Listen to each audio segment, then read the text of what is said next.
Soy Marian Rojas Estapé, psiquiatra y autora de Cómo hacer que te pasen cosas buenas. Y soy una gran apasionada del mundo de la mente, de las emociones y del comportamiento humano. Puede haber varias razones por las que alguien venga a la consulta. La primera es porque hay algo gordo que está sucediendo, es decir, una depresión grave, un trastorno ansioso severo, un trastorno bipolar desestabilizado, una ideación autolítica. Es decir, hay algo gordo que sucede, es un momento pico, es un momento agudo y esa persona acude a mi consulta. Y eso requiere un abordaje de emergencia, es decir, voy a tratar esto para estabilizar los síntomas cuanto pueda. Hay gente que viene porque es consciente que trae un trauma desde hace muchos años, o desde hace meses, o desde hace semanas, y ese trauma le está perjudicando en sus relaciones personales, le está perjudicando en su relación de pareja, en el trabajo, porque viene con algo detrás, que lo tienen generalmente cerrado en un baúl, que no se lo ha contado a casi nadie o a muy poca gente, y que por supuesto no lo tiene bien integrado en su día a día. Hay personas que vienen a consulta y dicen: Marian, soy consciente que me pasa algo porque no soy feliz, pero en principio lo tengo todo. Es decir, tengo familia, tengo trabajo, no voy mal de dinero, pero yo no soy feliz. Estos han crecido después de la pandemia. Es decir, en principio hay una cierta estabilidad aparente, pero yo tengo una sensación de vacío interior brutal. Ellos han buscado esa felicidad o esa estabilidad en cosas que probablemente no les den. Lo primero que hago es escuchar a mi paciente y ese primer día, por mi forma de ser, a mí me gusta, mientras me va hablando, integrar todo y decir: vale, ya sé más o menos qué le pasa, sé más o menos por qué le pasa y sé cómo está somatizando y creo que sé cómo le podría ayudar, ¿no? Cuando el paciente viene, lo segundo que le hago es decirle: te voy a explicar una cosa que para mí es maravillosa, que está en Encuentra tu persona vitamina, y es el esquema de personalidad. A mí me parece clave que todo ser humano, a lo largo de su existencia, tenga su esquema de personalidad. ¿Qué es eso?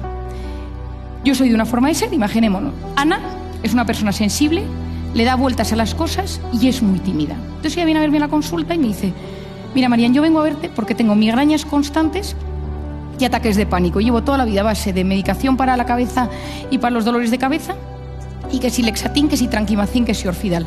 Y no consigo superarlo y no consigo estar bien. Y he leído algo tuyo y me parece interesante. Y le digo: vale, ¿tú cómo eres? Entonces me cuenta su vida. Y le digo: vale, resumidas cuentas, y yo le dibujo a ella, un dibujo, es decir, un monigote, y le pongo: tú eres tímida, le das vueltas a las cosas y eres muy sensible. Y le digo: ¿cuáles son tus factores de estrés? ¿Qué es lo que te hace subir el cortisol? El cortisol es la hormona del estrés y se sube cuando uno está preocupado, estresado ante algo real o ante algo imaginario.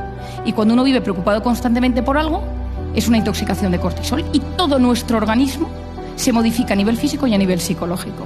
Entonces, la clave de la vida consiste en saber qué me sube el cortisol. Cuando nosotros entendemos qué cosas o qué personas o qué circunstancias o qué recuerdos nos suben el cortisol, tenemos atajado la mitad del problema.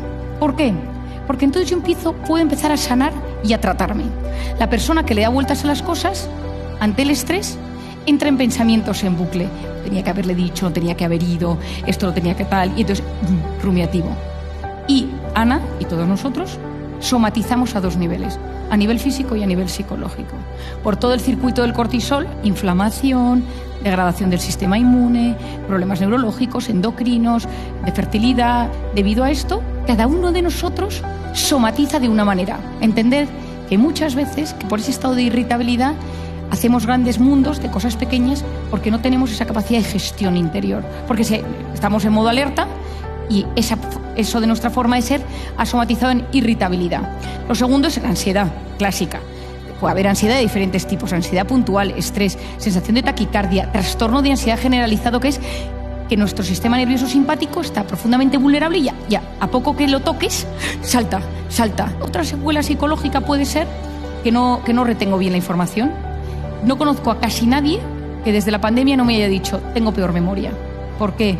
Porque el estado de estrés mantenido altera el hipocampo, que es la zona del cerebro que se encarga de retener información, es hipersensible al cortisol, y los estados de estrés mantenidos deterioran el hipocampo. Y de hecho, una de las cosas que más nos está sucediendo es que hemos perdido capacidad de prestar atención, capacidad de concentrarnos. Cuando una persona tiene miedo, cuando una persona está alterada, cuando una persona está intoxicada de cortisol, su corteza prefrontal funciona peor. A mí me parece clave que cualquier persona, y ese primer día en consulta yo lo hago, mis pacientes se vayan con su hoja. Yo hago una fotocopia y le digo, vamos a trabajar desde aquí. Cuando yo tengo ese esquema de personalidad, la gente siente paz, porque entiendes tu forma de ser plasmado en una hoja y eso genera mucha paz. Lo tercero que me parece clave cuando uno va a terapia es saber qué expectativas tiene. Es decir, uno a veces va a terapia porque busca sanar sus heridas. Entonces a veces hay que tener cuidado porque a veces en las expectativas uno busca pues, soluciones mágicas para ciertas cosas que a veces son imposibles y tiene que tener mucha confianza con el terapeuta. Esto sí que es clave.